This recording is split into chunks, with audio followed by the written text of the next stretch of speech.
Wassalatu wassalamu ala khairi khalqihi Sayyidina Muhammadin wa ala alihi wa sahbihi ajma'in, amma ba'du. Faqala Allah ta'ala fi ayatihi al-karim wa yasdaqul qailin. A'udzu billahi minasy syaithanir rajim. Bismillahirrahmanirrahim. Ya ayyuhalladzina amanu idza qumtum ilas sholati faghsilu wujuhakum wa aydiyakum ilal marafiqi wamsahu bi ru'usikum. Al-ayat. Wa qala an-nabiy sallallahu alaihi wasallam, man tawadda'a lis-sholati fa ahsana al-wudu'a summa qama ila-sholati fa innahu yakhruju min khati'atihi kayawmi waladatu ummuhu.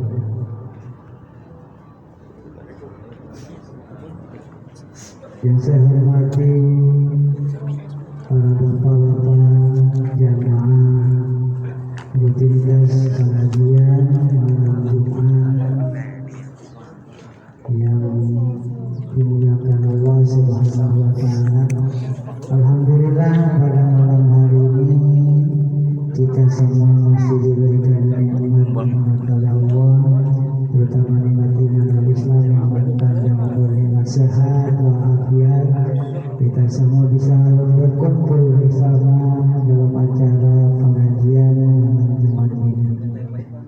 Salam semoga tercurah kepada junjungan alam semesta, yaitu Nabi kita, Nabi besar Muhammad sallallahu alaihi wasallam, sebagai panutan kita, junjungan kita. Mudah-mudahan kita semua nanti di hari kiamat mendapatkan syafaatnya dunia akhirat. Amin ya Allah ya rabbal alamin. Bapak hadirin jamaah yang dimuliakan Allah Subhanahu wa Ta'ala, yang kita ketahui bahwa yaitu di dalam umat Islam, dalam agama Islam diperintahkan itu untuk sholat, dan sholat yang lima waktu tersebut kita itu harus kita perbaiki. Nah, yang mana dan sholat tersebut kita harus rapihkan, kita harus benar-benar yaitu rapihkan daripada yang mewajibkan, yang bisa menjadikan sholat tersebut itu diterima oleh Allah Subhanahu wa Ta'ala. La sholata illa man tawadda'a. Tidak ada sholat bagi orang yang tidak berwudu, maka tidak sah yaitu sholat dengan tidak berwudu. Nah, hadis yang dalam fadilah daripada berwudu yaitu luar biasa. Nah, di antaranya yaitu fadilah pada berwudu, mana man tawadda'a lis-sholati fa ahsana al-wudu'a summa qama ila sholati fa innahu yakhruju min khati'atihi kayawmi waladatu ummuhu. Barang siapa yang berwudu untuk sholat, maka baguskanlah wudunya, baguskanlah wudunya. Kemudian yaitu dia berdiri mengerjakan sholat, maka sesungguhnya pada dirinya tersebut keluarlah dosa-dosanya, sehingga dia seperti itu orang yang baru dilahirkan dari perut ibunya. Maka perintah kanjeng Nabi di dalam hadis tersebut, mana siapa yang berwudu untuk sholat fahsana wudu'a, maka baguskanlah wudunya. Nah, dengan membaguskan wudu, kemudian dia melaksanakan sholat, tak akan keluar dari dirinya yaitu dosa-dosanya secara sama seperti dia itu baru keluar dari perut ibunya. Maka di sini yang harus kita laksanakan itu fahasanal wudu, maka baguskan wudu. Membaguskan wudu ini bagaimana? Yaitu mana dengan menjaga daripada syarat dan rukunnya. Kita harus menjaga ngerasa daripada syarat dan rukunnya juga serta adab-adabannya. Bagusin wudu, maka baguskanlah wudunya. Baguskan wudu kita. Kalau kita mau sholat, baguskan wudunya.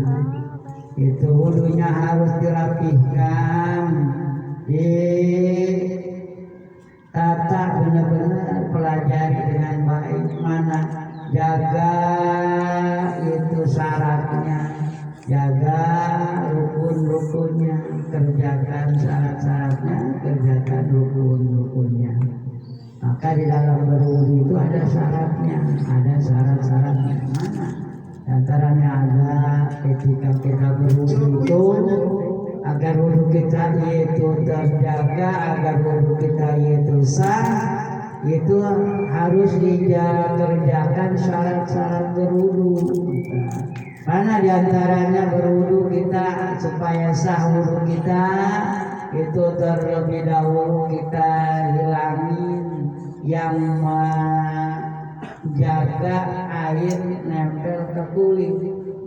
Mana itu yang menjaga air itu nempel ke kulit seperti itu getah, itu harus dibersihkan dulu. Umpama di badan kita, di tangan kita penuh cat, banyak cat, itu dibersihkan dulu, karena itu menghalangi itu air jatuh ke kulit kita. Syaratnya kita bersihkan dulu kotornya. Nah, terus kita jalani tajridul wudu, yaitu tajridul ma'i, yaitu menjalankan air, menjalankan air. Maka kita ketika kita berwudu itu, air itu harus dijalani.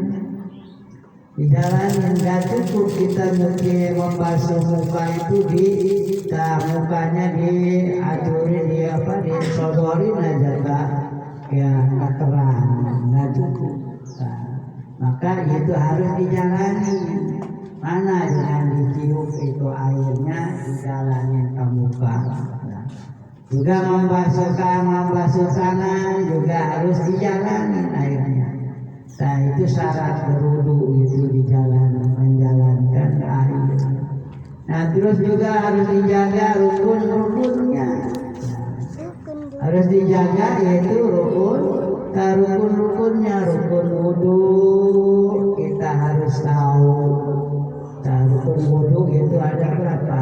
Ada 6. Nah, rukun wudu yang 6 itu harus kita tahu. Harus kita tahu, pertama yaitu niat, kedua yaitu membasuh muka, ketiga yaitu membasuh dua tangan sampai siku, keempat mengusap kepala, kelima yaitu membasuh dua kaki sampai mata kaki, keenam kaki. Nah, maka yang dua ini, yang pertama yaitu ada di dalam hadis Kanjeng Nabi, ngambilnya dari hadis Kanjeng Nabi. Kalau di dalam Al-Quran cuma itu 4 yang wajibnya. Kalau di dalam Al-Quran aja itu 4. Jakum tumila sholati falsilu wuduhakum wa aydiyakum bilal marafiqu wamsahu birusikum wa arjulakum. Kalau di dalam Al-Quran ayatnya itu, bila mana kamu berdiri untuk sholat, fagsilu, terlebih dahulu basuh dulu itu muka kamu, wa aydiyakum, basuh dulu kedua tangan kamu sampai siku, wamsahu, usap kepala kamu, itu arjulakum, dan basuhlah itu Allah dalam ayat Al-Quran. Nah, terus karena hukum kita Islam itu adalah hukumnya itu Al-Quran dan Sunnah, itu maka ditambahkan itu pertama itu niat, yang pertama niat, tambahkan dari sunnah Nabi, tak ambil daripada itu hadis kanjeng Nabi, innamal a'malu biniat. Di setiap pekerjaan itu harus diselesai dengan niat. Maka rukun yang pertama yaitu niat. Nah, yang kedua itu membasuh muka, dibarengi dengan niat. Maka niat itu ketika kita membasuh muka ketika berwudu. Jadi niat bukan di awal gitu. Niat itu bukan di awal kita berwudu. Di awal berwudu kita membasuh tangan sampai pergelangan tangan. Nah, itu adalah sunnah. Nah, niat itu kita ketika membasuh muka gitu, dibarengin membasuh muka dibarengin dengan niat gitu. Nah, terkadang ada yang lupa, kadang dari di awal niat di awal, baru membasuh tangan sampai pergelangan tangan terus berkumur. Tapi yang termasuk daripada niat itu dilaksanakan itu berbarengan dengan membasuh muka gitu. Nah itu kita pasang doa, baguskan wudhu kita, pasnya itu rapihkan wudhunya, jangan terburu-buru, tak berwudhu tuh. Maka supaya kita bagus wudhunya, itu wudhunya sah, wudhunya bagus, rapi, maka terus kita sholat. Kemudian kita sholat, ketika kita sholat itu kita keluar dosa-dosa dari kita itu. Dari badan kita semua keluar dosa-dosa kita, secara kita baru dilahirkan dari perut ibu. Nah, anak yang baru dilahirkan dari perut ibu kagak ada dosanya, suci bersih, nggak ada dosanya. Nah, itu fadilah daripada berwudu. Maka berwudu itu benar-benar itu dilaksanakan dalam syariat Islam gitu. Fadilah berwudu banyak, itu fadilah daripada berwudu. Ketika kita membasuh muka, berguguranlah dosa-dosa yang ada di muka.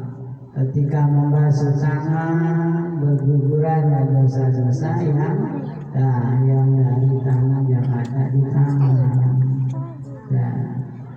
Itu maka semuanya itu adalah pelebur dosa.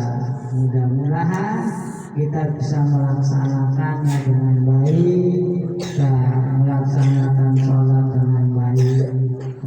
Para bapak jamaah yang dimuliakan Allah Subhanahu Wa Taala, itu saja yang bisa saya sampaikan pada pertemuan kita malam hari ini.